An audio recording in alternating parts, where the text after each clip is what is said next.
Hello అక్వామన్, నాకు ఈ bro ఇట్లా కామెంట్ పెట్టాడు, అన్న వేరే పెట్స్ వచ్చాక నీకు ఫిషెస్ మీద లవ్ పోయింది. ఫిష్ మీద లవ్ పోయింది అన్నాను.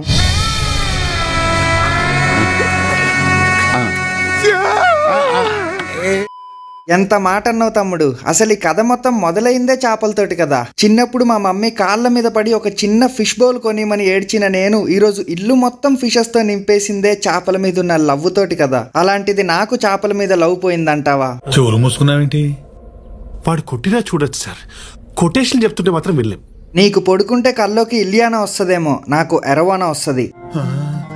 నీకు దెబ్బ తగిలితే అమ్మా అంటావేమో, నేను ఎరపైమా అంటా. నువ్వు లెగంగానే మండే ఆ సూర్యుడిని చూస్తావేమో, నేను నా రుద్ర గుండుని చూస్తా. సో చేపని తక్కువ చూపించినంత మాత్రాన్న నాకు చేప మీద ఉన్న ప్రేమని చిన్న చూపు చూడద్దు. కమాండింగ్ డిమాండింగ్ కూడా కాదు, రిక్వెస్టింగ్. అయితే ఓకే. హాబీలో జాయిన్ అవ్వడానికి సింపుల్గా సబ్స్క్రైబ్ కొట్టి పెట్టుకోండి. నేను మీ రఘురామ్ రాజా.